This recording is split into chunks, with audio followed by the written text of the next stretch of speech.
এত বিদগ্ধ আলেমদের মধ্যে আমার নিজেকে খুব ছোট মনে হচ্ছে এবং কিছুটা শরীর কাঁপছে। এই যে আমাদের মধ্যে এই বিভেদ, সমাজের একটা শ্রেণী চায় যে আধুনিকতা প্রগতির নাম করে ইসলামকে মুখোমুখি দাঁড় করানো। এই প্রবণতাটা আজকে নতুন না। এর কারণটা কি? আমরা যদি এর গভীরে যাই আমরা দেখবো এর একটা গভীর কারণ আছে, যেটা আমরা একটু চিন্তা করলে বুঝতে পারবো। আমাদের সমাজ থেকে নিচ থেকে দুইটা মৌলিক জিনিস তৈরি হচ্ছে। দেখবেন আমাদের সমাজের প্রত্যেক পাড়ায় মহল্লায় মসজিদ আছে, মক্তব আছে, মাদ্রাসা আছে, নুরানি আছে, ইসলামী সাহিত্য আছে, কোরআন আছে, হাদিস আছে, তাফসীর আছে। এর উপর ভিত্তি করে গজল আছে, হামদ আছে, নাত আছে, ইসলামী নাটক, ইসলামী জলসা, ওয়াজ মাহফিল। এই যে একটা বিরাট সাংস্কৃতিক ইনপুট,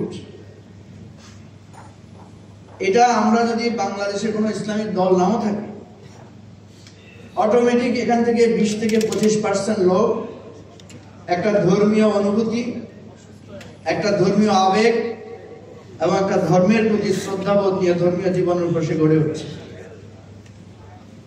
এটা আজকে এই 1-2 দিনের ব্যাপার না, এটা শত শত বছরের সিলসিলা এবং এটা ক্রমশ বাড়ছে। এটা বাড়তে বাড়তে এটা কোথায় গিয়েছে? এখন টেলিভিশন গুলোয় দেখবেন অপরিহার্য হয়ে গেছে ইসলামী আলোচনা, মাসলা মাসাইলের আলোচনা, ইসলামিক সেমিনার। আপনি দেখবেন যে আমাদের যারা বড় লোক, এলিট, তাদের মধ্যে এখন হাফেজে কোরআন, বাসায় আলেম রেখে হাফেজ বানানোর প্রবণতা আছে। ক্যাডেট মাদ্রাসা নানা রকম চালু হয়েছে। কি বলেন, আছে না? এবার একটা দুঃসংবাদ দিই, ঠিক এই সমাজেই ছোটবেলা থেকে আধুনিক সঙ্গীত, মরমী সঙ্গীত, নজরুল গীতি, রবীন্দ্রসঙ্গীত, নাচ গান, আর্ট, শিল্পকলা, এমন কোন উপজেলা নাই যেখানে নৃত্য স্কুল নাই, নাচের স্কুল নাই। এমন কোন স্কুল নাই যেখানে আর্ট শেখানো হয় না, যেখানে বাৎসরিক ভাবে নাট্য অনুষ্ঠান হয় না, গানের অনুষ্ঠান হয় না, পহেলা বৈশাখ হয় না। এইটা বাড়তে বাড়তে সমাজ, সংস্কৃতি, টেলিভিশন, মিডিয়া, আপনার ফিল্ম, এটা একটা সেক্টর, এটা একটা ইন্ডাস্ট্রি আকারে গড়ে উঠেছে। বাংলাদেশে যদি কোনো রাজনৈতিক দল বা প্রগতিশীল চর্চা নাও থাকে, তাও আপনি দেখবেন সমাজে 20 থেকে 25% মানুষ এই চেতনায় গড়ে উঠছে, যারা মনে করে যে ধর্ম হচ্ছে আমাদের প্রগতির অন্তর। আমি কি ভুল কিছু বললাম? এই যে 25% আর 25% মুখোমুখি দাঁড়িয়ে যাচ্ছে আমাদের সমাজ, এই দ্বন্দ্ব আমাদের নিচ থেকে উঠে আসছে, এই দ্বন্দ্ব। সেই জন্য আপনি দেখবেন যারা ইসলামকে এখান থেকে দূরীভূত করতে চায়, যারা মুসলমানিত্বকে মুছে দিতে চায়, তারা তাদের আন্তর্জাতিক প্রভু সমস্ত শক্তি, সমস্ত অর্থ ব্যয় করেও এখন পর্যন্ত তারা সফল হতে পারে নাই। ঠিক এর উপর দিকে আবার খারাপ দৃশ্য আছে। আমরা এত ইসলামিক এফোর্ট, এত আলোচনা, এত ওয়াজ মাহফিল, এত বক্তৃতা, এত তাফসীর, এত ওয়াজ মাহফিল, এত কিছুর পরেও আমরা কিন্তু সমাজের ওই অংশ, ওই সাংস্কৃতিক বিপদগামী বা আমরা যাদেরকে মনে করছি আমাদের উন্নয়নের নাম করে যারা আমাদেরকে পশ্চাৎপদ করতে চায়, তাদের উত্থানও কিন্তু আমরা ঠেকাতে পারি নাই। সুতরাং এই দুইমুখী শক্তির মাঝখানে যারা আছে, তারাই কিন্তু আমাদের সমাজকে নেতৃত্ব দিচ্ছে। আমি এত বড় কথা বলে আপনাদের কাছে ইয়ে হতে চাই না। আমার কথা হচ্ছে এখানে গভীরভাবে ভাবতে হবে যে এই লড়াই কি আমরা করব, নাকি এখানে আমরা কোনো সন্ধি করব?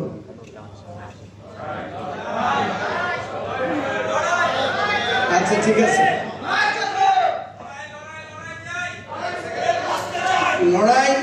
লড়াই অবশ্যই করব, কিন্তু লড়াইয়ের সাথে হিকমত এবং কৌশল গুরুত্বপূর্ণ। কি বলেন, ঠিক না? সেজন্য আমি আপনাদেরকে দুই একটা দিকে দৃষ্টি আকর্ষণ করতে চাই। দেখেন, ঢাকা বিশ্ববিদ্যালয়ে মাদ্রাসা ছাত্রদের ভর্তি বন্ধের জন্য অনেক চেষ্টা করা হয়েছে। সেখানে আমরা অনেক লড়াই করেছি, একটা লড়াই আমরা বিজয়ী হয়েছি, হারাতে পারে নাই। যখন দেখা গেছে যে প্রত্যেকটা ইউনিটি ভর্তি পরীক্ষায় মাদ্রাসার ছাত্ররা প্রথম হয়, দ্বিতীয় হয়, তাহলে লড়াই কোনটা বেশি মজবুত? এই যে আমি মেধার স্বাক্ষর রাখলাম, এটা কিন্তু তারা মোকাবেলা করতে পারে না, এটা দিয়ে আমি তাদেরকে হারিয়েছি। সেজন্য আমাদের যে 5ই মে যেই নারকীয় হত্যাকাণ্ড হয়েছে, আমি সেই মামলার একজন সাক্ষী। এই গণহত্যা মামলা করার জন্য দাবি তুলে আমরা একটা মামলাও করেছি এবং সেই মামলার আমি একজন খুবই গুরুত্বপূর্ণ সাক্ষী। এই জায়গা থেকে আমি আলেম ওলামাদেরকে অত্যন্ত শ্রদ্ধা করে ভালোবাসি এবং তারাও আমাকে খুব স্নেহ করেন। আমি দুইটা কথা বলে শেষ করছি।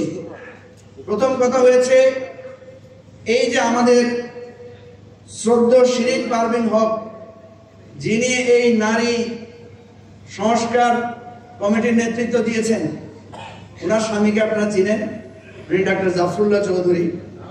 ওনার জানাজায় যখন গেলাম কবর দেওয়ার সময় আমি খুব জোরে জোরে কলেমা শাহাদাত পড়ছিলাম। তো সেখানে অর্ধেক পুরুষ অর্ধেক নারী, আমি এটা কিছু মাইন্ড করেন না, আমি এটা বলছি কারণ আমাদের বোঝার জন্য, কারণ সবাই তো একদিকে আলোচনা করছে, আমি একটু ভিন্ন মাত্রা আলোচনা করছি, রাগ করতেছেন না তো? আমি জোরে জোরে যখন কলেমা শাহাদাত করছিলাম তখন আশেপাশে সবাই আমার দিকে তাকাচ্ছিল। একটু পরে দেখলাম আমার সাথে আরো 5-7 জন এসে কলেমা শাহাদাত পড়া শুরু করলো। কিছুক্ষণ পরে দেখলাম মহিলারা সবাই মাথায় কাপড় দিয়ে দিল এবং আরো অনেককে দেখলাম একই সাথে সাথে কলেমা শাহাদাত পড়ছে। এবং যারা কলেমা শাহাদাত পড়ছে তাদের মুখের দিকে আমি অনেককে তাকিয়ে দেখলাম তারা শুদ্ধভাবে কলেমা শাহাদাত পড়তে পারছেন না। আমার খুব অন্তরে কষ্ট লাগলো যে এটা আমাদের সমাজ সংস্কৃতি। প্রতিনিয়ত আমরা মানুষকে দাফন করি, কবরস্থ করি, সেখানে কিন্তু আমরা মোনাজাত করেছি এবং নারী পুরুষ একসাথে মোনাজাত করেছে, এটা সেখানে সেটা ভিন্ন পরিবেশ, সেটা অন্য জিনিস। আমি যে কথাটা বলতে চেয়েছি, আমাদেরকে জ্ঞান এবং বিজ্ঞানের মাধ্যমে যোগ্যতা দিয়ে এই যে আজকে একটা সুন্দর পেপার এখানে হাজির করা হয়েছে, এইভাবে বুদ্ধিবৃত্তিক মোকাবেলা করতে হবে। আমি আজকে এই মঞ্চে দাঁড়িয়ে চ্যালেঞ্জ দিচ্ছি, যারা এই সংস্কার কমিশনের রিপোর্ট তৈরি করেছেন, আপনাদের সাথে ওপেন বিতর্ক হবে। আপনারা যে প্রস্তাবনা দিয়েছেন, এটা বাংলাদেশের সমাজ সংস্কৃতির মানুষের বিশ্বাসকে আপনারা এখানে ইনক্লুসিভিটির খেলাফ করেছেন, করেন নাই। সুতরাং আপনাদের এই নীতিমালা ওইটাকে সংস্কার করতে হবে, ওইটাকে পরিবর্তন করতে হবে, ওইটাকে আবার রিভিউ করতে হবে। বিতর্কের আহ্বান নেন, বিতর্ক করেন।